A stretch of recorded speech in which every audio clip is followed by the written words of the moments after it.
Howdy doody buckaroonies. I haven't really done a purely sound design video in a while, and I wanted to change that today. I've been working on a lot of different projects, and today I wanted to do something that's a bit more laid back and a bit more fun, and something I think you guys will also find interesting and useful.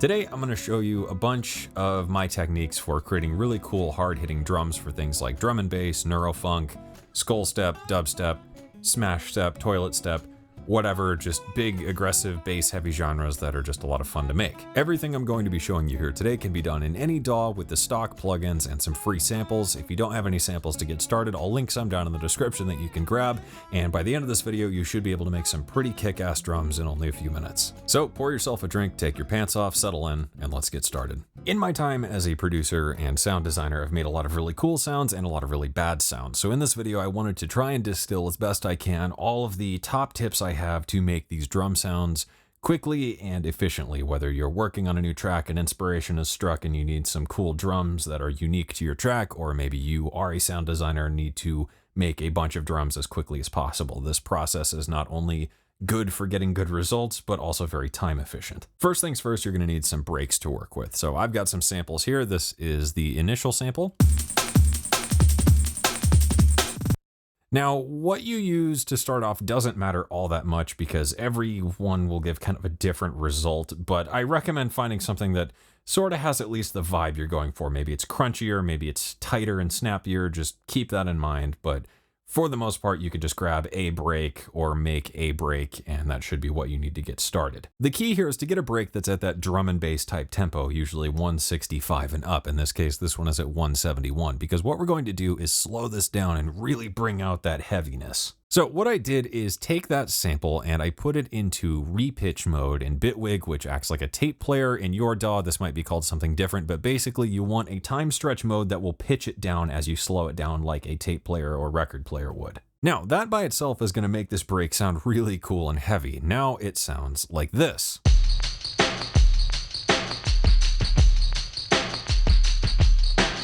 So we want that kind of super heavy, chunky down-tempo vibe. Now that you've got that slowed down, all you need to do is like just a handful of things to really start to make this shine. First up, apply some kind of saturation. I have used a valve type saturator here. This is PSP mix saturator, and that's really all I'm doing is applying saturation pretty heavy, 75%. That brings it up to this.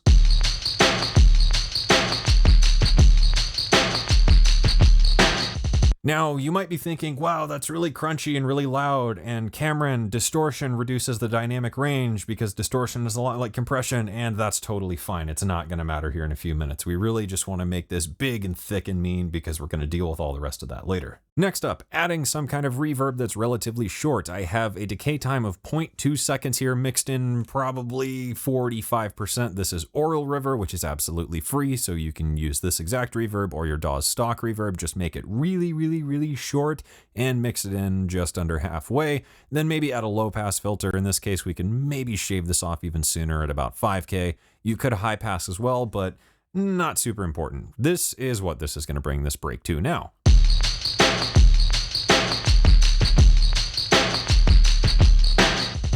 This is doing a couple of things. One, it's making these drums sound bigger and more alive, like they're in a room, but it's also slightly enhancing the stereo image, which is going to be nice for things like the percussion and the snare. The kick, we can always tighten that up later, so don't really worry about that at this point. Next up here, we are going to absolutely kill this with compression. Now, if you do this stage wrong, it can totally ruin the final result. So I'm going to tell you how I have this set and why, but do keep in mind this changes on a case-by-case basis. So the settings you will need to use will probably be different. That is to say, take a bit of time on this stage and make sure you get it right, because if you totally kill this the wrong way, it's not going to go well in the end. This compressor here is pretty aggressive. Once we apply it, it sounds like this.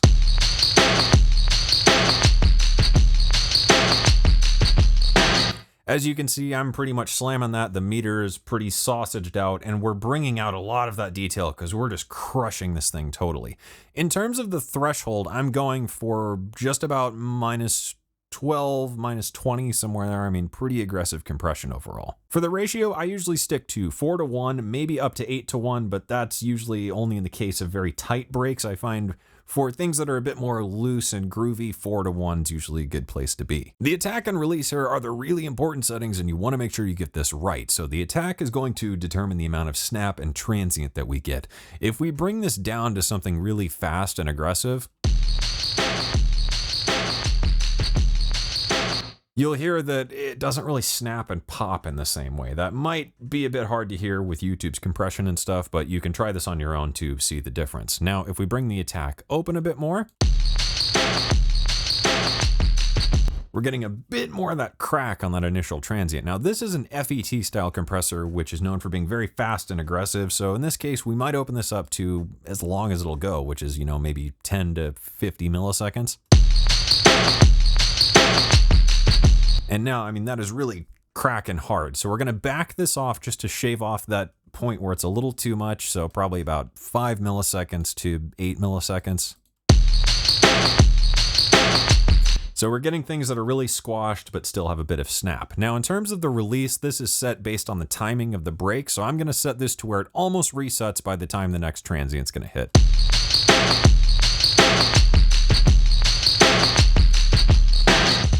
Because we're applying such heavy compression, it's never going to reset at 0. I basically just want this to open up as much as it can before that next kick or before that next snare. Your makeup gain is really going to depend here. In this case, I just brought it up to where it sounded comfortable. I'm not really worried about getting it true neutral with compression. Since we're going for more sound designy stuff, I don't really care. I just want to get that level back up to something healthy and acceptable. Now, the final stage here, this isn't totally necessary. This is just something I usually do. I'll add one more bit of saturation. Here I've used an 80s style preamp or a solid state style preamp that just adds a little bit of hair. I was also dropping the level down because it was a bit aggressive, so we could maybe bring that up so it's a bit easier to hear that saturation coming in.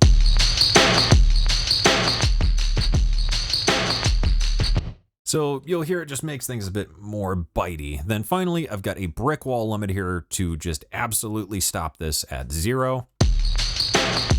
Not really doing much, as you see the meter's barely moving. I'm just trying to catch any final remaining super peaky peaks. So now we're ready to cut this up and finalize it with some layering and some additional processing. To cut this up and turn it into a drum kit, I'll drag this onto a drum machine in DAWg and automatically slice it based on quarter notes or half notes, depending on the tempo and what works best. Then I will split this up to the individual little slices and drums I want to make. So I've got my kick here. These are the final sounds. Keep that in mind. I've got the snare. I've got some percussion. And there we go. Let's kick things off. With the kick drum. I've got my kick drum here and I shorten this up by changing the decay on the sampler ADSR here. So I drop the sustain all the way down, drop the decay down to 200 milliseconds, and then change the decay curve to be a bit more exponential. That way it's nice and snappy. To make things sound a bit better, I also low pass this at about 2K because I'm going to then layer this later on. I raised up the volume here just to a point where it was a bit more acceptable. And we're done. Now, for the layers on the kick drum here, I layered in an 808 kick. This is from my 808 sessions pack, which is free on my website. So that is this layer. This has a nice kind of digital click and adds a bit more low subby information. I pitched this down ever so slightly, about 2.5 semitones. And that's really it. It's just a nice short thunky kick. Finally, for some brightness here, I brought in a hat and pitched that down about 7 semitones. Very, very quiet, not super obvious, but once we put all this together, we've got our finalized kick with a nice metallic top end. To get the kick sitting a bit heavier, I also added a disperser to this group. This is not necessary. This is a third-party thing your DAW probably won't come with, but dispersers are a really great plugin for making kicks, and it really changes the vibe to be a lot more heavy and modern. I really like this plugin for kick design. Now, let's talk about this snare. This is actually pretty straightforward. Let's mute this and take a look at the first layer. So this is our snare layer.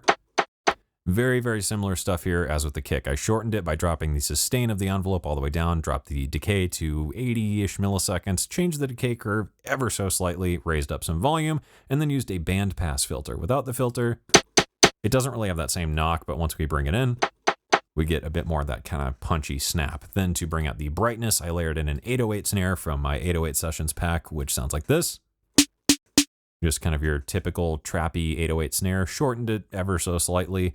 And then when we put these together, we've got a nice, modern, snappy snare sound. To finalize this, the only effect I added was a light distortion. This is just overdrive, driven up about 10 dB.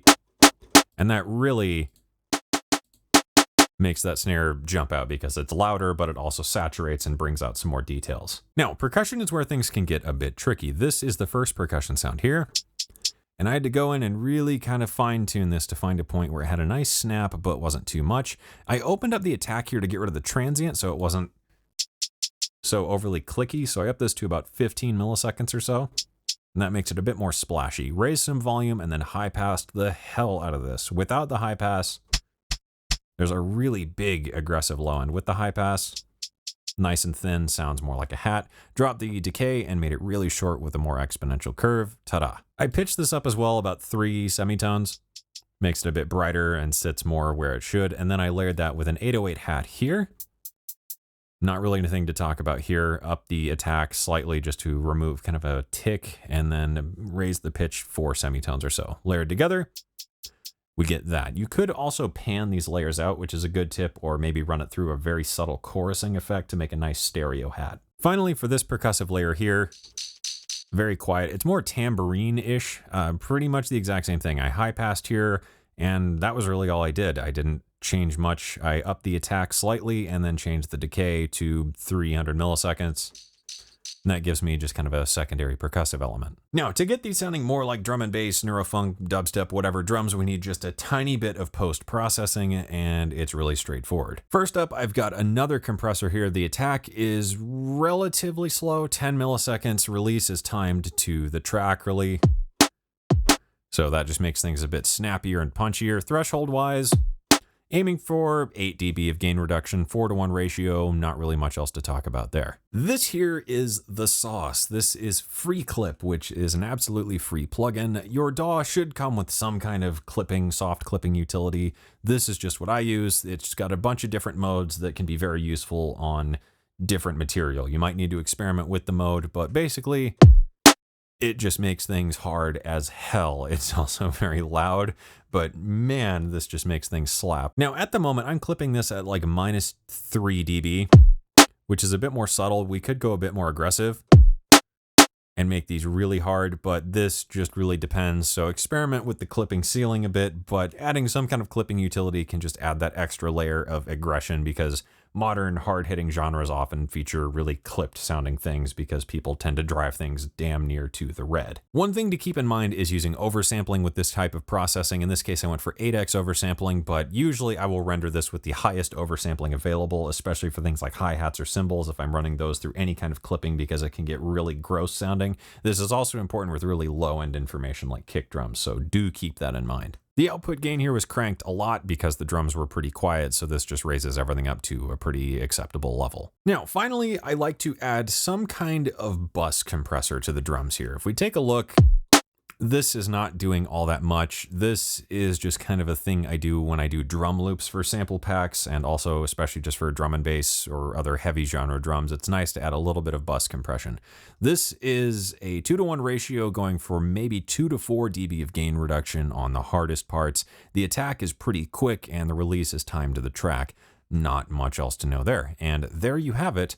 Drum and bass / super heavy neurofunk drums in a matter of minutes. This is the demo loop you heard in the beginning of the video. If you've made it this far, I just crapped out a couple serum patches really quickly. These are all just FM things. I don't really know what else to say about them. You can pause these to copy these patches, or maybe I'll put them in my Discord if you're interested in grabbing these patches.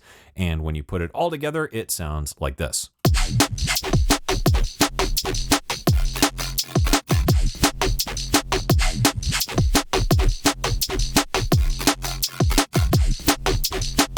And so I think that wraps everything up for this video. So I hope you found the video helpful and useful. I hope you make something awesome with it. And this was fun. As always, thank you guys for watching. I hope you enjoyed the video and I hope you learned something. Be sure to like and subscribe, and I will see you guys again soon.